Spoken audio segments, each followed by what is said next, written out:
Vamos hoje dar início ao estudo do cumprimento de sentença condenatória de obrigação que reconhece o pagamento de quantia certa. O pagamento de quantia certa ele se divide no cumprimento de sentença em cumprimento provisório e cumprimento definitivo. Na aula de hoje, nós vamos tratar especificamente do cumprimento provisório da sentença que reconhece a exigibilidade de obrigação de pagar quantia certa, que se encontra no título 2, capítulo 2, artigos 520 a 522 do nosso ordenamento processual civil. E como sempre fazemos, vamos tratar por tópicos para que haja um entendimento um pouco melhor da matéria. Então, efeitos dos recursos e eficácia da sentença é o nosso primeiro tópico. O cumprimento de sentença condenatória, que, como já disse, ele se divide em duas fases, em duas formas. Então, ele pode ser classificado em provisória, que é o que vamos tratar hoje, e quando aplica-se o cumprimento provisório da sentença, quando a mesma for impugnada por recurso, ao qual não se atribui o efeito suspensivo. Essa disposição se encontra na primeira parte do artigo 520.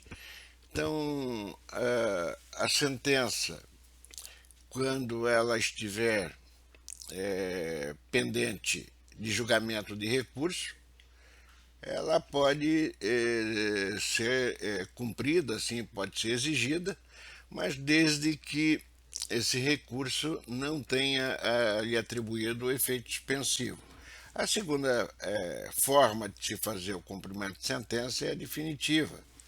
Aí, nesse caso, a sentença ou o acordo, ele terá que ter transitado e julgado nos termos do artigo 523 e seguinte do nosso ordenamento processual civil. Vamos verificar que o cumprimento provisório da sentença se faz da mesma forma como que se faz o cumprimento da sentença definitiva. Todavia, existem alguns requisitos, algumas situações que precisam ser analisados com muita cautela. Por isso é que esse estudo a nível de aula ele se dá de forma separada e diferenciada.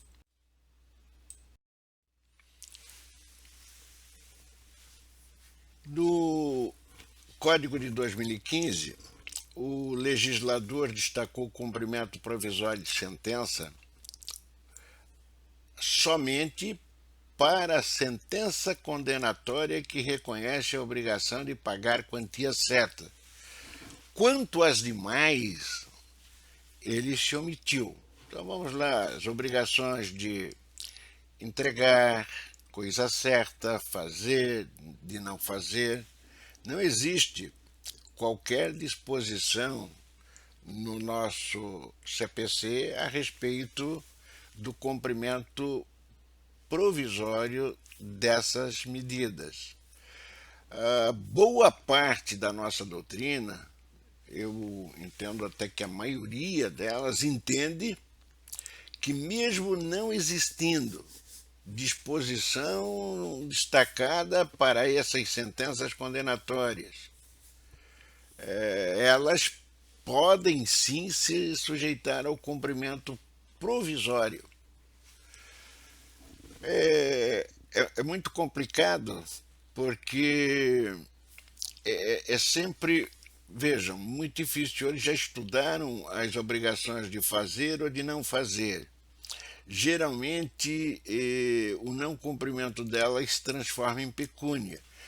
Partindo desse princípio, elas estariam adequadas ao cumprimento provisório da sentença com relação à obrigação de pagar quantia certa, não haveria problema. Já com relação à entrega de coisa, já fica um pouquinho mais fácil, porque eu tenho a coisa definida, é a coisa própria, e automaticamente, se ela não for restituída, há que ser que ser realmente lhe atribuído um valor, e o cumprimento também viria a ser adequado ao cumprimento da obrigação de fazer provisória de quantia certa. Então, por isso, o meu pensamento, o meu entendimento é que é cabível, sim, é aplicável, sim, para essas obrigações também o cumprimento provisório, desde que haja conversão em pecúnia. Fora isso, eu vejo a aplicação do cumprimento provisório como sendo uma figurinha muito difícil. Já o cumprimento de prestação alimentar, ele tem procedimentos próprios, então não há que se falar em cumprimento provisório, assim como o cumprimento da sentença condenatória contra a fazenda pública, que ambas as figuras serão analisadas em apartado, nós vamos ver que o cumprimento contra a fazenda pública eu não vejo como se aplicar, porque a interposição da impugnação ela automaticamente já causa efeito suspensivo ao processo. Então, sempre os recursos, como são recebidos com efeito suspensivo, não há como se aplicar automaticamente o cumprimento provisório nesses casos e nessas situações. A responsabilidade do cumprimento provisório, segundo o inciso 1 do artigo 520, essa responsabilidade é do credor, ou seja, o cumprimento provisório da sentença se realiza sob a responsabilidade do credor, que se obriga a ressarcir o devedor pelos eventuais danos que vier a causar com a medida, caso a sentença que motivou o cumprimento venha a ser reformada ou modificada no todo ou em parte, né? Através do recurso que foi interposto.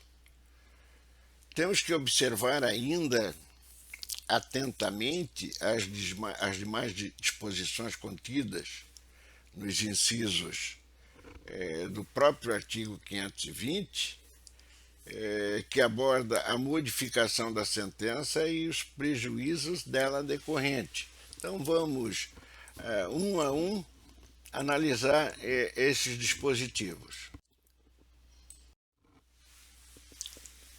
O inciso 2, ele, da sua leitura, extrai-se que se a sentença vier a ser modificada ou anulada por acordo posterior, restituem-se as partes ao estado anterior, possibilitando inclusive a rescisão dos atos alienatórios praticados e liquidando-se os eventuais prejuízos nos mesmos autos. Então tá muito claro, né?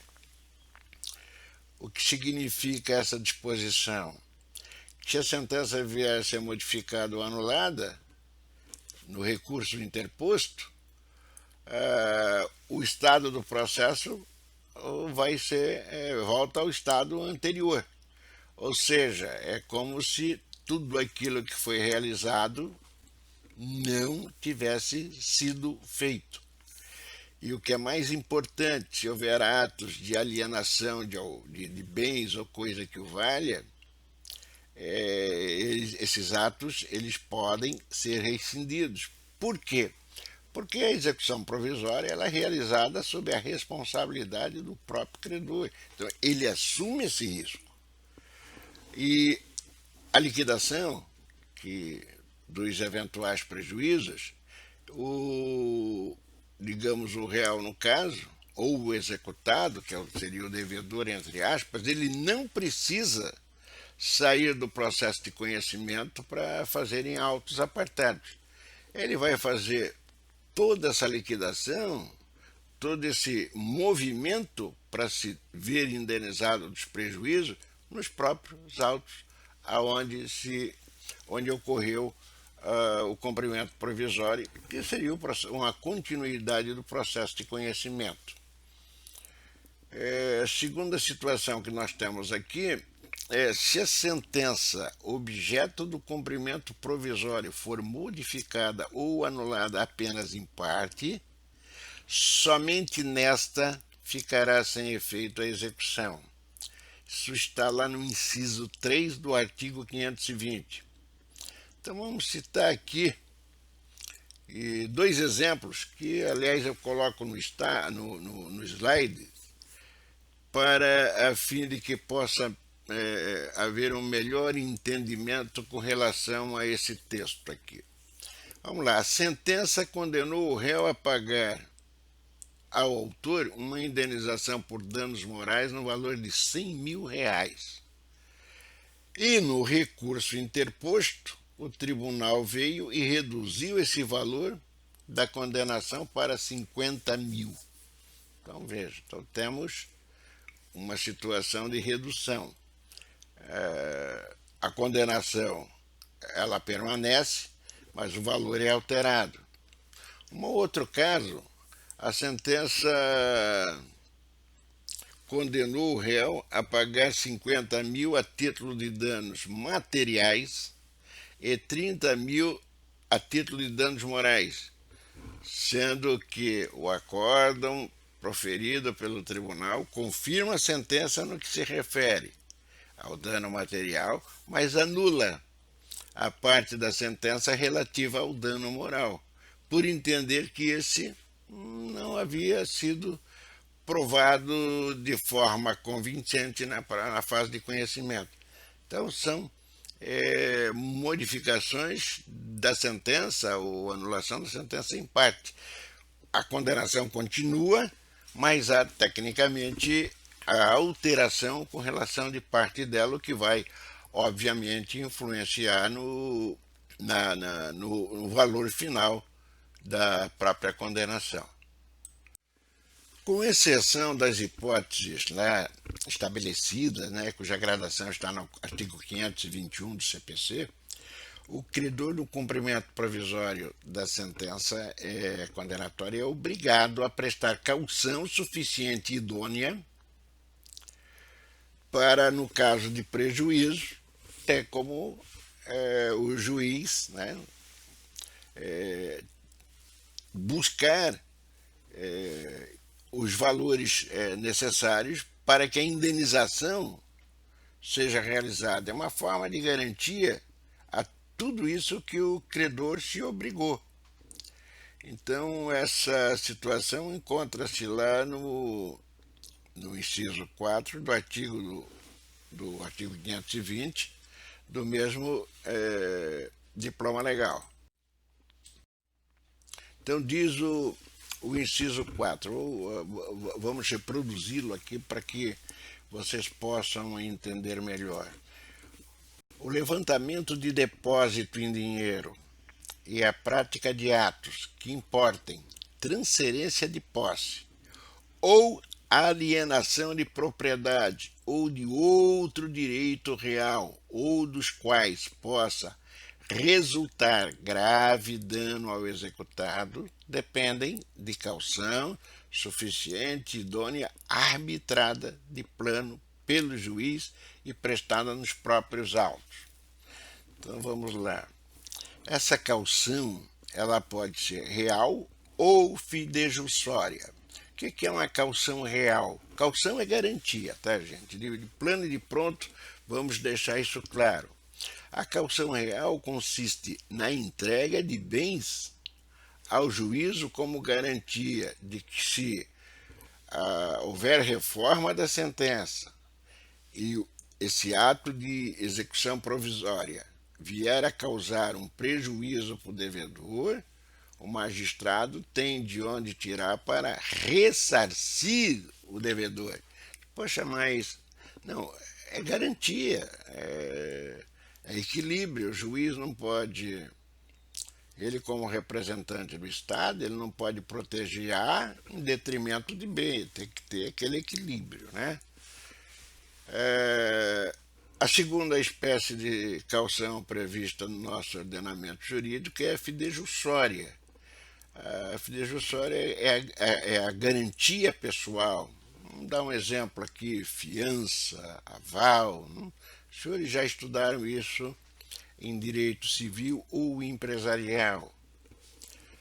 Então, lembrando, a caução ela servirá para garantir ao devedor o dinheiro que vier a ser levantado pelo credor, acrescidos de juros, correção monetária, assim como, né, eventuais prejuízos que o mesmo vier a sofrer para o caso da sentença vir a ser reformada pelo recurso interposto. Então, que fique bem claro, essa é a finalidade da caução. Contudo, já que falamos no cumprimento provisório da sentença condenatória de obrigações de fazer e de não fazer, e até para entrega de coisa, se ela não for convertida em pecúnia, não há a exigência para que a caução seja prestada. Então, nesse tipo de obrigações, não ocorre esse tipo de exigência.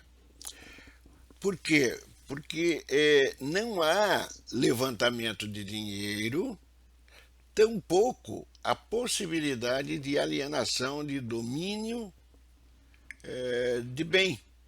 Mas em processo próprio poderá ser determinada a exigência desde que o devedor demonstre convincentemente os requisitos da cautela. O que significa isso? Não se exige, o legislador, inclusive, não contempla no nosso CPC a possibilidade com relação a essas figurinhas jurídicas, mas ela é admissível, já vimos o porquê, né? Mas, como não há essa exigência, se houver o temor, por exemplo, com relação à entrega de um bem, que o cumprimento da sentença condenatória seja a entrega de um veículo, por exemplo. Só para deixar bem mais claro para vocês. O receio de que o credor, na posse do veículo, vá utilizá-lo e poderá sofrer acidente, qualquer deterioração decorrente de não ter o armazenamento apropriado, uma garagem adequada ou coisa que o valha, através de um movimento processual à parte do processo de conhecimento, que inclusive pode se intitular como a prestação de caução, o devedor pode exigir ou pode tentar obter em juízo que seja fixado para esse caso específico a caução que ele venha ali definir como apropriada. É uma possibilidade, mas dentro dos autos, do processo de conhecimento, onde está se realizando o cumprimento da sentença ou coisa que o valha, ali esse tipo de situação não é possível. A dispensa da caução também em algumas situações há essa possibilidade.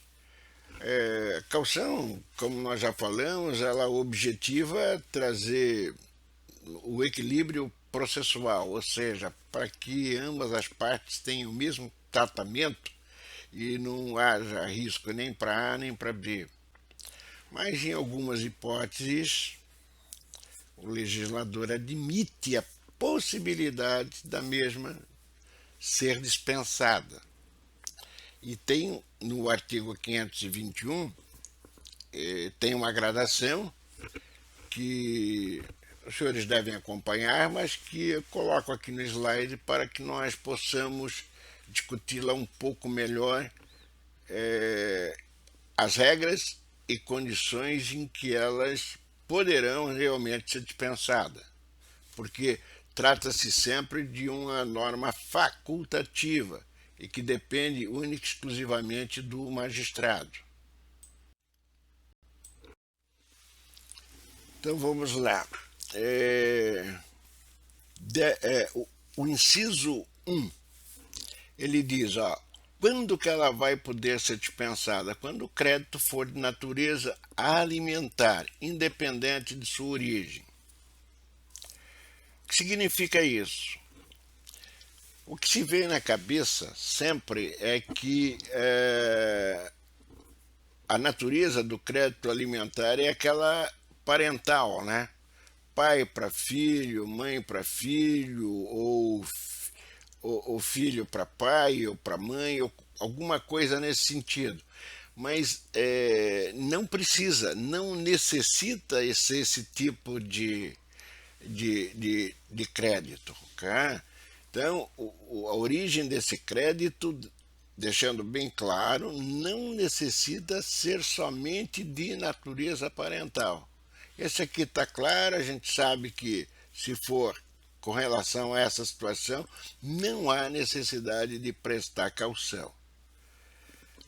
O que o legislador faz uma extensão a mais, dizendo, basta que seja decorrente de qualquer situação que informe a utilidade de alimento. E aí se coloca alguns exemplos, por exemplo, como esse quadro e essa situação, de alimento decorrente de condenações por ato ilícito. Acidente onde a parte morre e o falecido deixa dependentes incapazes. Então, os alimentos a esses incapazes, eles podem ser levantados sem a necessidade da prestação de caução. Então, o alimento é algo sagrado, o alimento vai ser objeto, inclusive, de estudo, a sua execução em aula apartada, mas há que se observar que o legislador, para o alimento, ele deixou uma regra específica liberando a necessidade de prestação de caução. 2. O credor demonstrar situação de necessidade. A situação de necessidade ela não basta ser alegada. Deverá ser provada pelo credor junto com o requerimento, competindo ao juiz analisar o pedido, a prova apresentada e decidir sobre a sua aceitação. Inciso 3º diz que pender o agravo do artigo 1042. A fase recursal ela já foi exaustivamente estudada pelos senhores por ocasião do DPC-2, né? O que nos cabe aqui enfatizar que quando se tratar de recurso extraordinário e especial, o juiz da execução, o cumprimento da sentença, volta a frisar, é uma execução, não está autorizado a dispensar a caução. Neste caso, a dispensa de caução só ocorrerá como consequência necessária de efeito suspensivo concedido no recebimento do recurso. Todavia, eu coloco muito bem ali dentro do slide, na hipótese de agravo de admissão de qualquer dos recursos, não fica impedido o juiz de conceder a dispensa da caução. Então, veja, é uma faculdade do magistrado sempre analisar e exigir ou dispensar a garantia. O inciso 4 diz que a sentença ser provisoriamente cumprida, ou, melhor dizendo, a sentença ser provisoriamente cumprida, estiver em consonância com súmula da jurisprudência do Supremo Tribunal Federal ou do Superior Tribunal de Justiça, ou ainda em conformidade com acordo proferido no julgamento de casos repetitivos. Então, ainda volto a frisar, de acordo com os ensinamentos que já receberam pela cadeira de DPC-2, né? A súmula o que é? É resultado da jurisprudência dominante dos tribunais, enunciada de acordo com o regimento interno, e tem por objetivo a aplicação de determinada tese jurídica para adotar decisão paradigmática a controvérsias idênticas. Desta forma, se a sentença prolatada for fundamentada em súmula, a caução poderá, ainda friso bem, né? A caução poderá ser dispensada. Existe uma distinção entre deverá e poderá. Quando o legislador afirma poderá, ele está dizendo há uma faculdade. Então, é porque essa dispensa automaticamente, que é aquela das normas previstas nos incisos 1 a 4 do artigo 521, estão condicionadas à apreciação do juiz. Então, a dispensa depende única e exclusivamente da apreciação do juiz. Lembrando que, ainda que o parágrafo único do artigo 521, ele reforça essa tese, né? Quando ele afirma: a exigência de caução será mantida quando da dispensa possa resultar manifesto risco de grave dano, de difícil ou incerta reparação. Eu até peço para os senhores observarem atentamente, porque a própria doutrina ela não se atém muito e não dá muito destaque à análise do cumprimento provisório. E ele deixa de ser aplicado em muitos casos até por falta de conhecimento.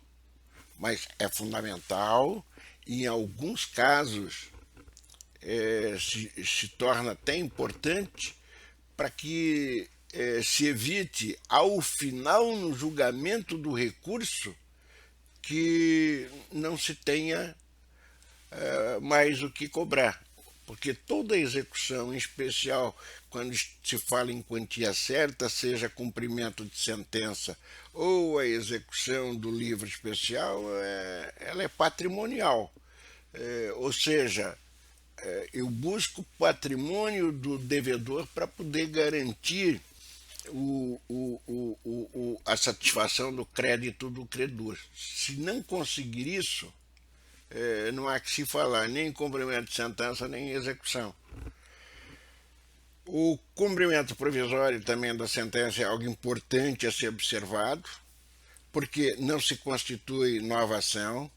O cumprimento provisório da sentença deve ser feito por petição simples, dirigida ao juízo competente, conforme disciplina o caput do artigo 522 do CPC, sendo que é óbvio que as partes são qualificadas, mas não existe aquela exigência, né, dos requisitos do artigo 319, apenas aquela regrinha do 320, ela há que ser observada, que diz que a petição ela deverá ser instruída com os documentos indispensáveis à propositura de ação ou de qualquer requerimento fundamental, né, ao que se pretende. Então, no cumprimento provisório, diz o parágrafo único do artigo 522, e aqui observem bem, olha, não sendo eletrônicos autos, Nós temos ainda muitos processos que eles estão sendo digitalizados, mas o processo físico ele ainda existe.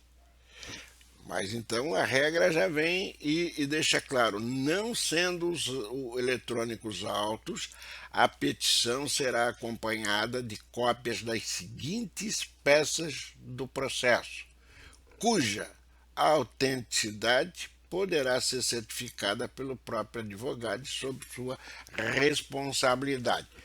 Então vejam, se o processo não for eletrônico, se nós já tivermos os autos eletrônicos, isso é dispensado, mas como ele disse, tem muito processo aí, antigo, não foi digitalizado ainda, e nessas condições, os documentos a seguir, eles realmente se tornam obrigatórios a juntada à petição, ao requerimento em pauta. Inciso 1, decisão exequenda. Inciso 2, certidão de interposição do recurso não dotado de efeito suspensivo.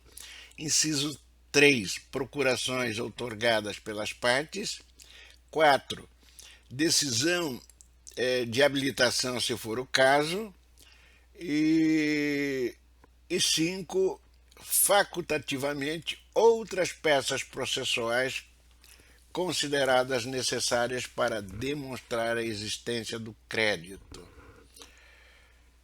O meio de defesa, o cumprimento provisório de sentença, e vocês observam isso na segunda parte do artigo 520, ele vai ser realizado da mesma forma que o cumprimento definitivo. Então, por isso, algumas situações aqui nós vamos exclusivamente discutir lá no cumprimento definitivo da sentença para que não tenhamos que nos repetir posteriormente. Então, o que se faz no cumprimento provisório é a mesma coisa que se realiza no cumprimento definitivo da sentença. Então, sendo aplicáveis, portanto, subsidiariamente no que couber, todas as disposições contidas lá no artigo 523 a 527 do CPC, é óbvio, né? Mas nós vamos destacar em especial algumas situações, né? Que são importantes aqui no cumprimento da sentença, de forma provisória. Primeiro, o devedor ele terá que ser intimado para o cumprimento espontâneo da obrigação no prazo de 15 dias.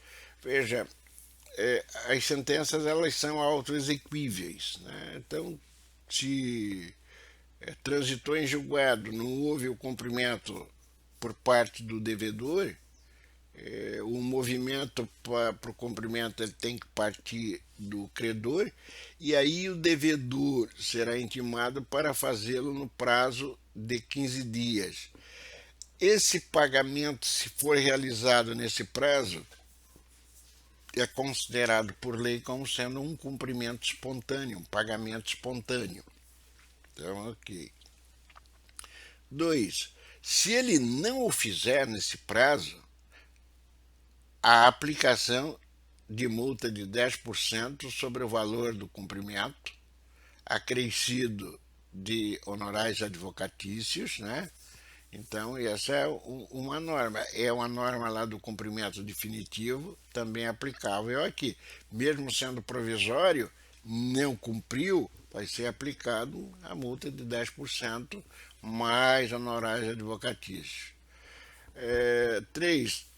Ele pode, devedor, decorrido esses primeiros prazos de 15 dias para o pagamento espontâneo,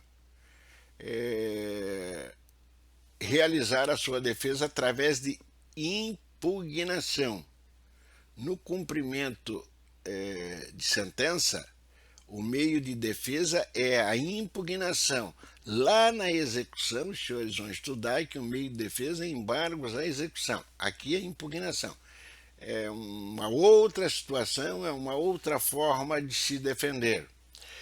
E o prazo, como eu falei, 15 dias após transcorrido o prazo para o cumprimento espontâneo da obrigação.